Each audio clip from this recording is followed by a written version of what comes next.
Good morning बच्चों। आज आप सभी का कौन सा सिलेबस है? हिंदी। तो आज आप सभी को क्या दिया गया था हिंदी में करने के लिए? कि सभी बच्चे अपने अपने मन से अपनी नोटबुक में कहानियाँ लिखेंगे, है ना? ठीक है, तो मैं जिस बच्चे से पूछूंगी वो अपनी कहानी बताएंगे। ओके, क्या उन्होंने कहानी लिखी और किसके ऊपर लिखी है? ठीक है। एक लड़की का खुद का घर था। उसके घर में ऊपर किराएदार रहते थे। जिसका घर था उस लड़की का नाम प्रीता था। प्रीता एक ऐसे कोचिंग पढ़ती थी जहाँ कोई भी पैसे या फीस नहीं ली जाती थी। फिर प्रीता ने उसे बताया, जो उसकी किराएदार थी उसे बताया, जहाँ मैं कोचिंग जाती हूँ वहाँ कोई पैसे या फीस नहीं ली जाती है, क्या तुम भी मेरे साथ जाओगी वहाँ? उन तीनों का नाम गौरी, पार्वती, लक्ष्मी था। फिर उन तीनों ने बोला कि मैं अपनी मम्मी से पूछकर बताऊंगी। प्रीता ने बोला ठीक है। अगले दिन उन तीनों ने बोला हाँ हम भी जाएंगे। उन्हें गिनती की पहचान भी नहीं थी। मेरी कोचिंग का नाम रॉबिन सेवा समिति है और हमारी फाउंडर मैडम का नाम श्रीमती डॉक्टर संगीता मैम है।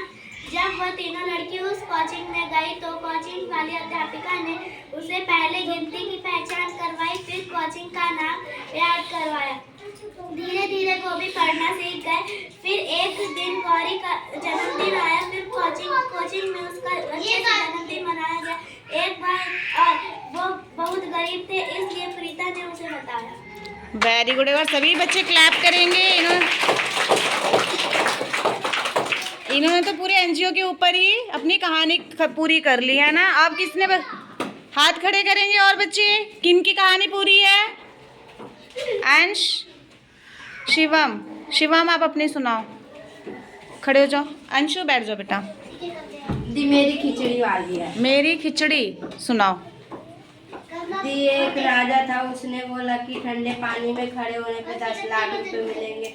तो एक कर्मचारी आकर बोला कि ठंडे पानी में मैं रात भर खड़ा हूँगा। फिर सुबह हुई। फिर राजा ने बोला तुम कैसे ठंडे पानी में खड़े हुए?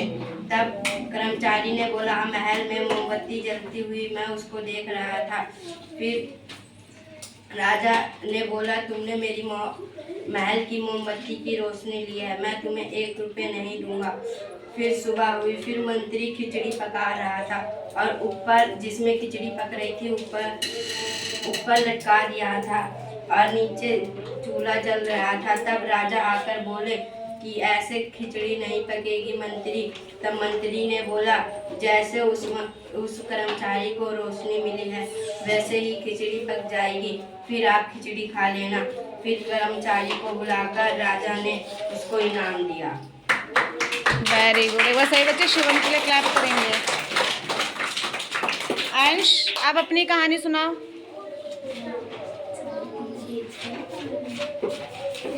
सुनाओ अपनी कहानी। एक शेर था, वह एक बड़े घने जंगल में रहता था। एक दिन वह सो रहा था कि कहीं से एक चूहा आ गया। वह शेर की पीठ पर चढ़ के उछल कूद करने लगा कि इतने में ही शेर की आँख खुल गई।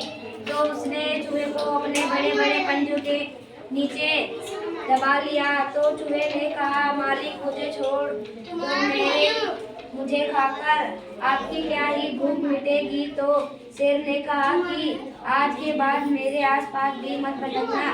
चूहे ने कहा ठीक है मालिक। उसके बाद चूहा वहाँ से भाग गया। कुछ दिनों बाद जंगल में एक शिकारी शिकार करने आया। उसे वैसे घूमते हुए दिखा। उसने एक शानदार मौके का इंतजार किया और जैसे ही शेर एक पेड़ के नीचे बैठा तो उस शिकारी ने अपना जाल फेंका और शेर उसमें फंस गया। तो शिकारी वहां से